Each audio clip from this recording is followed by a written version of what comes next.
Es el primero en llegar, el último en marcharse, va vistiendo su traje gastado de olvido y coraje, el obrero del saber, por un sueldo modesto, va otra vez a clases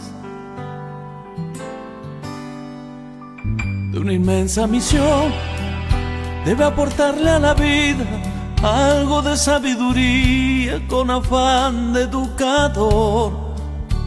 Es el formador del futuro presidente, de un político decente, de un artista o un doctor. ¡Qué grande tu vida, mi maestro!